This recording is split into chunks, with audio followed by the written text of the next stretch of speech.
O podcast Namastec traz o tema isolamento social entre a separatividade e a reunificação do eu.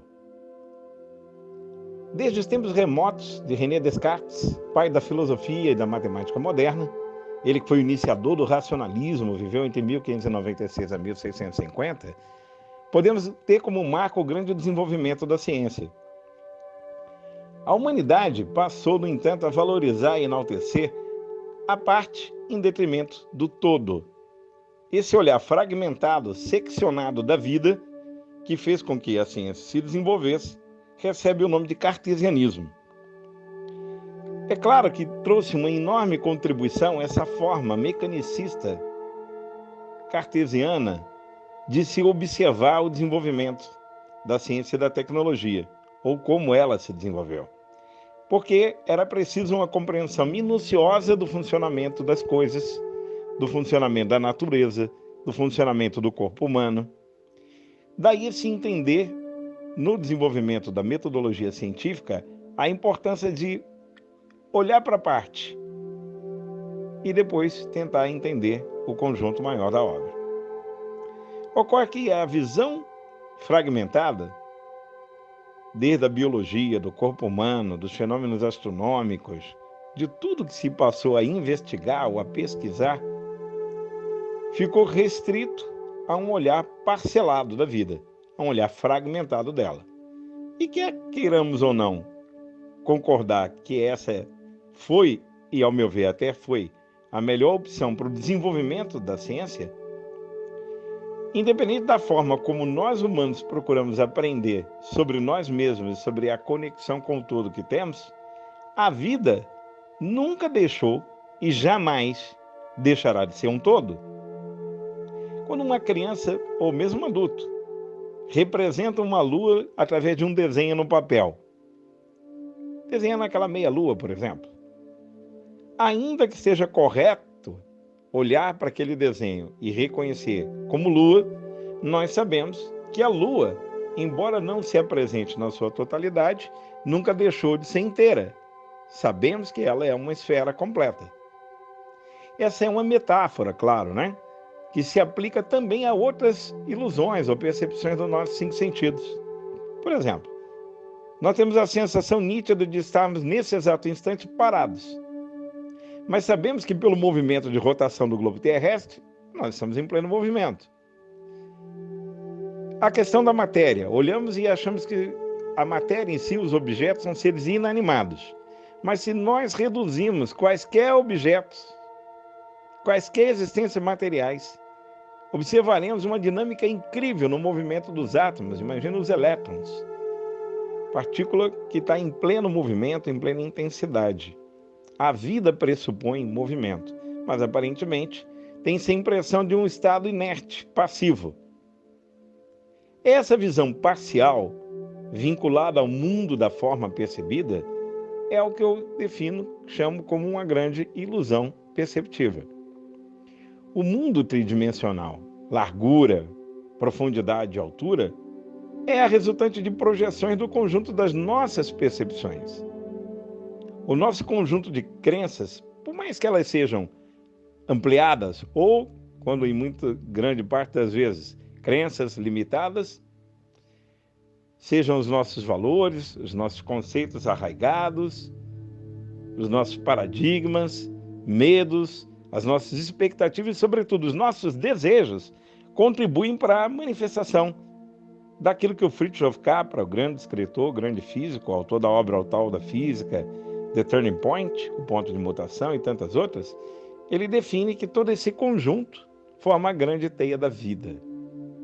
A questão é o nível de entendimento, qual é mesmo o nível de compreensão que nós somos convidados no momento como esse agora a fazer em relação à definição sobre o que é a vida. Mas somente agora, recentemente, é que na própria academia, no próprio meio científico, o conceito de vida passou a ser admitido, compreendido, definido, graças a uma figura muito extraordinária chamada Humberto Maturana.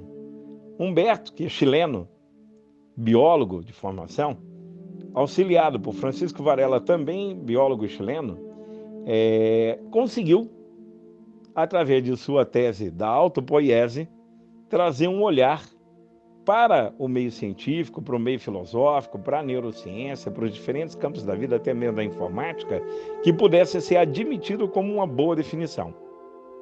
A palavra autopoiesis, que é a definição, é a tese de nosso Maturana, significa, é de origem grega, significa auto, para si mesmo, e poiesis, criação, ou seja, criação para si mesmo. Então, a definição de vida melhor admitida é a criação para si mesmo. Ele diz: os seres vivos são sistemas autopoiéticos moleculares, ou seja, sistemas moleculares que se autoproduzem, e a realização dessa produção de si mesmo, como sistemas moleculares, constitui a vida.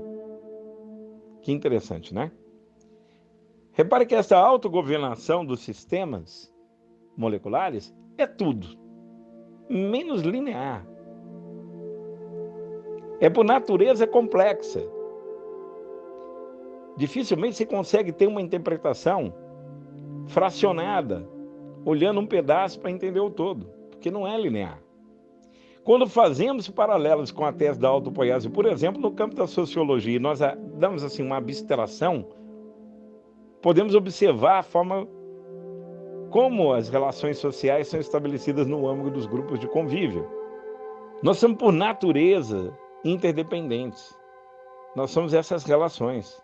A nossa sobrevivência sempre dependeu dessa realidade intrínseca.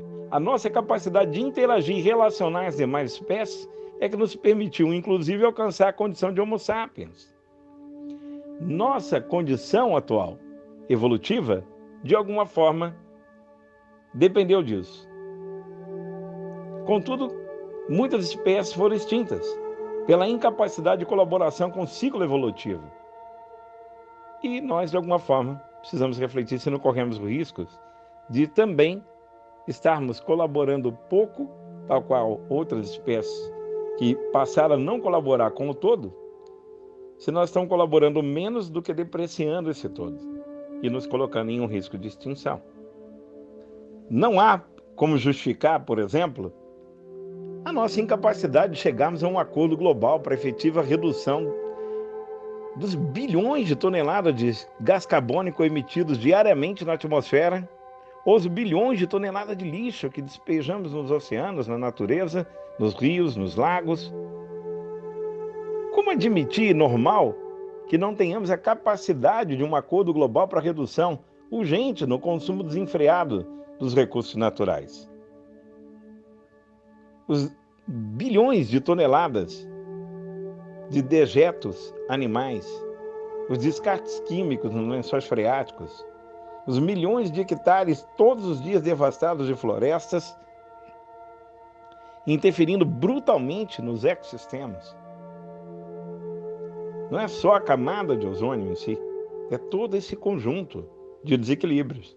Será que nós estamos contribuindo mais com o sistema maior do que interferindo e prejudicando ele? Nossa arrogância de supremacia é tão ilusória que agora está de joelho diante de um ser invisível, gente, com capacidade epidêmica simples. Como é que estamos interpretando essa oportunidade chamada coronavírus? E peço licença para chamar de oportunidade. Nós podemos, e ao meu ver, devemos perceber que a ameaça por ele constituída resulta na capacidade de nos enxergarmos como um todo, que sempre fomos e sempre seremos. Essa visão fragmentada da vida, seccionada, separatista, gerou individualismo, que nos colocou em um automatismo de luta pela sobrevivência. Nós carregamos a mente, o inconsciente coletivo humano, com o paradigma de que o mundo é selva, é forte vencendo fraco. Esse paradigma violenta todos os dias a nossa noção de integração entre nós, seres humanos, por separatividade de cor, gênero, raça, ideologias.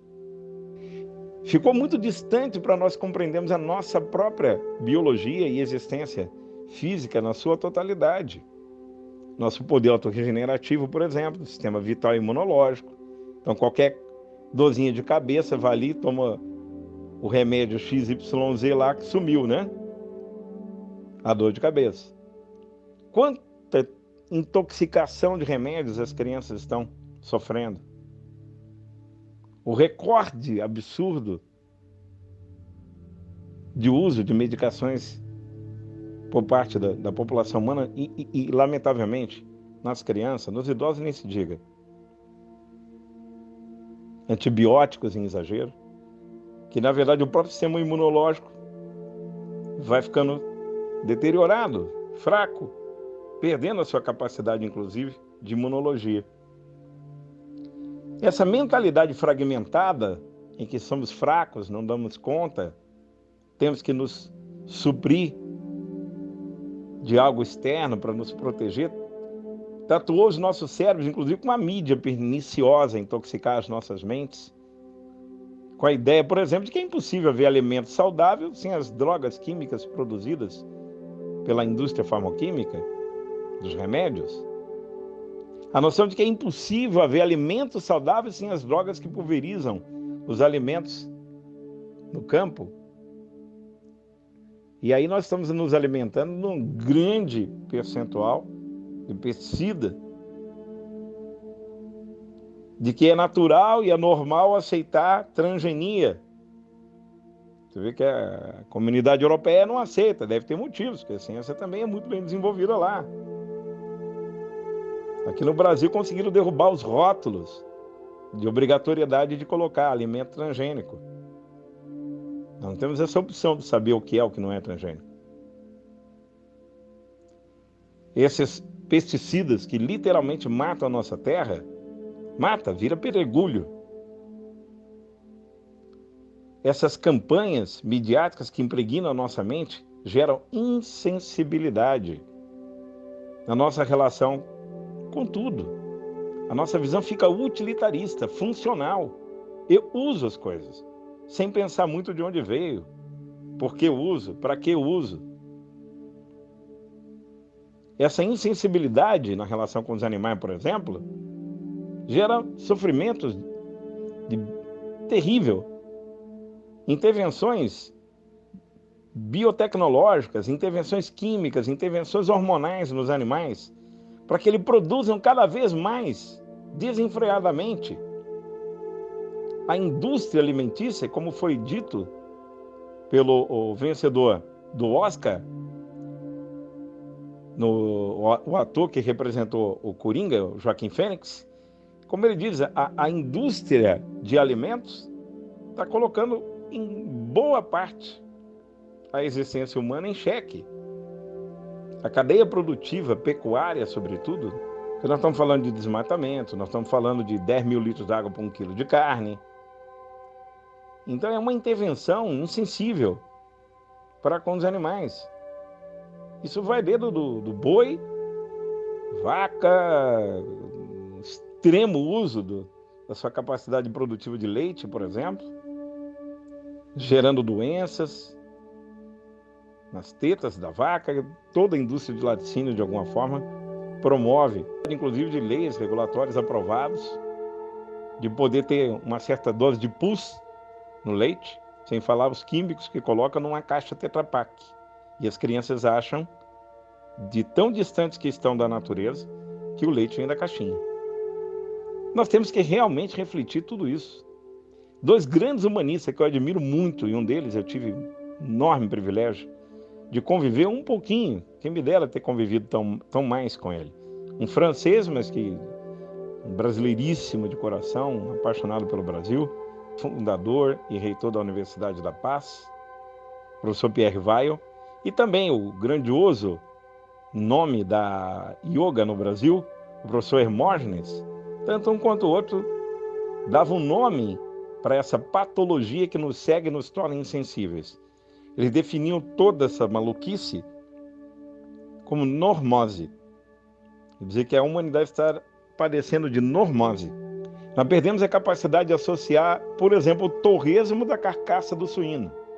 Um hambúrguer é uma linguiça das muitas partes de um animal, de um boi, por exemplo, incluindo tripa, e sabe lá mais o que tem ali naquele embutido, né? E nós não associamos o que está no prato daquilo que efetivamente gera de crueldade e toda intervenção que nós provocamos no ecossistema. Essa mesma normose que aceita a separatividade, a competitividade selvagem, que nos coloca em condições de oposição e distanciamento, como natural, reflete-se no comportamento social entre as pessoas, claro. O sistema educacional, por exemplo, reproduz o conceito e grande parte dos estabelecimentos são focados unicamente na capacidade de garantir um lugar para os alunos no jogo da cadeia alimentar. Essa é a visão da competitividade, né? Então os pais estão indo buscar uma escola para os filhos, muito em função da real capacidade que aquela escola tem de posicionar ele no mercado de trabalho, posicionar ele no vestibular para entrar na faculdade, posicionar ele para um concurso público. Porque o sistema levou a isso. Porque os pais acham normal isso. Quantos pais, de fato, buscam uma escola, meus amados? Quantos são? Reflitamos. Os que buscam, de fato, uma escola para a formação integral da personalidade e valores dos seus filhos. Bom, agora nós estamos de quarentena, né? Aí algumas estatísticas alarmantes começam a apontar que esse convívio social, o isolamento social para fora, né, colocou as pessoas debaixo do mesmo teto. E as estatísticas estão dizendo que aumentou a separação, o número de conflito familiar. Mas será por quê? Quando paramos realmente de olhar uns para os outros, de nos interessar verdadeiramente uns para os outros. Porque quando se tem a oportunidade de lavar uma louça, você está salvando o mundo, no sentido de que você está colaborando com a sociedade mais próxima que pode existir, que é a tua casa. Pegando ali a titica do cachorro, passando um pano de chão. Atitudes como essa não é fazer um favor para a dona da casa ou para o dono da casa. É uma questão de espírito de colaboração. Nós estamos entrando numa nova era de oportunidades depois disso tudo, que é a era colaborativa que virá com muito mais poder. Essa é uma grande esperança que a gente tem. Há um movimento das placas tectônicas da humanidade em favor da mudança. E esse movimento acontecerá, porque, por maneira forçosa, a sabedoria maior está nos levando a compreender melhor a questão colaborativa. Então, a hora de colaborar é agora. A melhor forma de colaborar é não sair de casa. A melhor forma de colaborar é dando uma força, né? Em colocar umas coisas em ordem, é colocar realmente você inteiro, quando olha no olho do outro, de um familiar, quando você vê o conjunto da necessidade, você é proativo em ser útil, em servir. Isso é um treinamento para servir, através da profissão, do talento, da competência que você tem. Mas quando foi que nós deixamos de nos interessar, por exemplo, pela história dos mais velhos? Nós sabemos, aliás, a história deles, que passaram, quais são suas origens. Numa palestra recente que nós tivemos lá no Mogalma, onde eu tenho a honra de ser um dos iniciadores, né, o Movimento Global de Autoconhecimento e de Mútua Ajuda, né, nós recebemos o neuropsicólogo Dr. Demerval Bruzzi, de Brasília. Ele chamou muito a nossa atenção para o fato, incríveis, de que o avanço da ciência permitiu ampliarmos a longevidade humana. Pela primeira vez na história, por conta dessa longevidade ampliada, nós temos 5 gerações convivendo simultaneamente. Nada em comum que uma pessoa de 50 anos tenha, por exemplo, um filho de 25 a 30, um neto de 5 a 10 anos, pais vivos na faixa de 70 e até avós na casa dos 90. Nada em comum para os dias de hoje, você concorda? Então, quando a gente soma, são 5 gerações. No entanto, minha gente, o gap geracional entre um e outro é um verdadeiro abismo, um grande cânion de distância. Esse gigantesco intervalo entre as mentes, valores, verdade, e o que é pior, corações, está muito potencializado por essa noção de separatividade e pelo impulso e ansiedade causada pela velocidade das mudanças, ou seja, pelo avanço da própria tecnologia. O conceito de mundo de um avô de 90 anos para um netinho de 5 anos é realmente uma imensa distância aparente. Nós deixamos de perceber essas relações há muito tempo, quando começamos a esquecer, por exemplo, das nossas raízes. Se faltasse um único antepassado nosso, nós não existiríamos, gente. Ninguém rega uma árvore na folha. Você rega na base, não tem fruto sem regar as raízes. E quantos de nós teve ou tem o cuidado de agradecer, por exemplo, profundamente essa conexão original que gerou a nossa biologia? Faltasse um, você não existiria, nem eu. Eu tenho estudado muito e palestrado bastante também, escrevendo muito sobre o neo-humanismo e suas possíveis realidades futuras. Eu presido o Instituto de Inovação Tecnológica, tenho formação na área internacional e atuo há 25 anos nela, mas tenho pós-graduação em tecnologia, já dirigi grandes projetos públicos e privados que levam a tratar do avanço da inovação tecnológica, e hoje em dia, nesse Instituto de Inovação Tecnológica, o Iluminante, nós tratamos das tecnologias disruptivas da humanidade. Então, com base nessa experiência, desde perceber a integração definitiva que vem por aí entre a biologia e a informática, entre a neurociência e as coisas mais simples da vida, nós estamos vendo o apontamento de futuro para o que se pode chamar de transhumanismo. Até mesmo, por exemplo, as vertentes mais recentes, que atualmente gritam com pouquíssima audiência, né, sobre a urgente necessidade de revisão ética desses avanços, nós estamos tratando desses temas de maneiras diferentes. Uma delas é a possibilidade de conexão neural, direto do córtex cerebral na internet, diretamente, rede 5G. Isso é a empresa chamada Neuralink, que pertence a Elon Musk, que é o mesmo dono da Tesla, e é também o dono da SpaceX, que está aí na corrida espacial. Mas diante de uma revolução irrefreável da tecnologia, gostemos ou não desse avanço, seja o que vem por aí no campo da genética, no campo da química, da indústria aeroespacial se desenvolvendo tanto, na computação quântica, na realidade virtual, que vai nos influenciar incrivelmente, com alguns cuidados sobre score social, análise de padrões, controle. É urgente que nós asseguremos voz para uma maioria ainda muito teleguiada. Nós precisamos despertar cada um de nós os estados mais profundos de nossa própria consciência. O entendimento do eu, da minha essência, quem sou eu, para além daquele reflexo que eu vejo no espelho, é para ontem. É para ontem. Nós não somos um conjunto biológico fragmentado, parcial. Nós não somos uma parte de um todo que compete com outras partes. Nós somos uma coexistência, uma interdependência. Por mais que se avance a tecnologia, jamais nós deixaremos a essência que nos conecta, a sensibilidade que nós temos que resgatar, é para sempre lembrar do padrão de unidade que nós carregamos, onde o outro e eu somos um, eu e a natureza somos um. E é esse equilíbrio, e é essa responsabilidade uns com os outros e para com os demais seres. Afinal, nós somos um ser em meio a tantos outros, que vai nos permitir restabelecer a vida no planeta Terra. Nós precisamos urgente resgatar a nossa unidade essencial.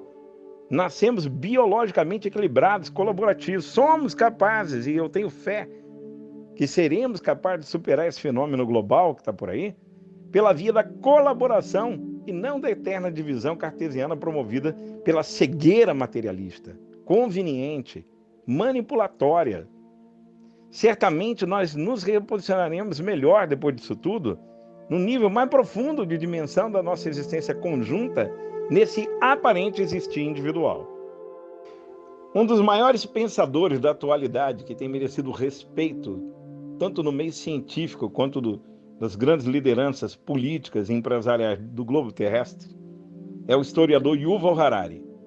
Eu recomendo que vocês leiam esse historiador incrível que publicou 3 livros best-sellers: Homo Sapiens, Homo Deus e 21 lições para o século XXI. Recentemente, ele se manifestou sobre esse momento que a humanidade está vivendo e diz que a capacidade colaborativa entre os povos é que definirá o futuro do Homo Sapiens, referindo-se a esse momento do coronavírus.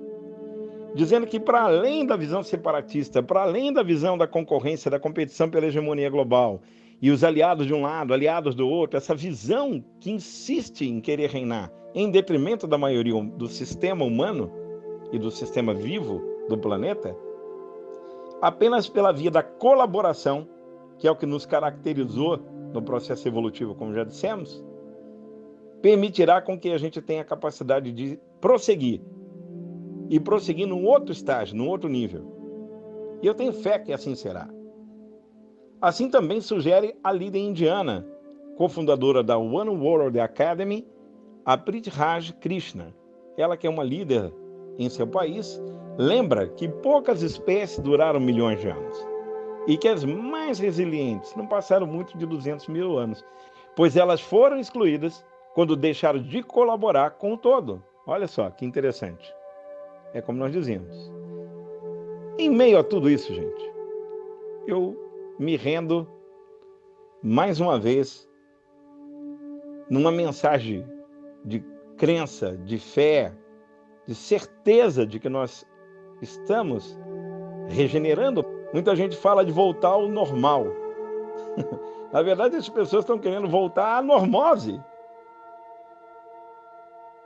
Tomara que não voltemos a esse chamado normal, a essa normose.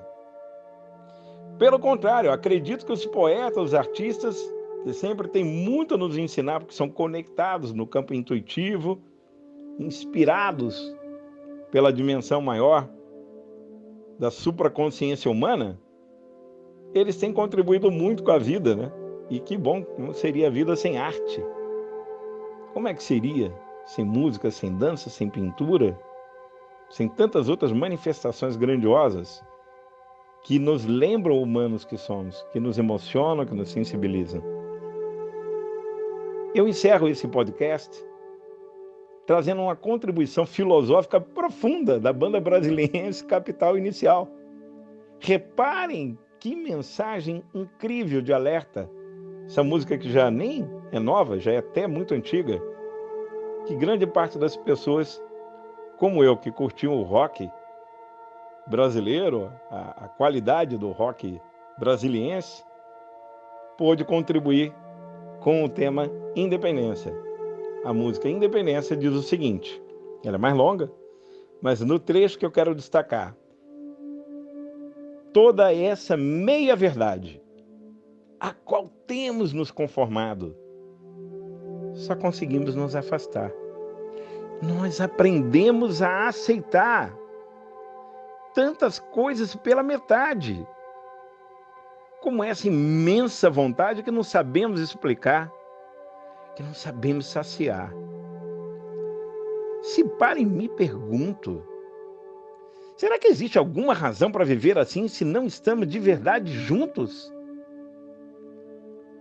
Procuramos independência, acreditamos na distância entre nós, procuramos independência, acreditamos na distância entre nós. Fantástico, né? Pessoal, é chegada a hora de acreditarmos na unidade que há entre nós, porque essa distância, ela foi produzida, reconhecida por nossas mentes e enquadrou o nosso existir. É chegada a hora de darmos foco na unidade e não na separatividade. Namastê.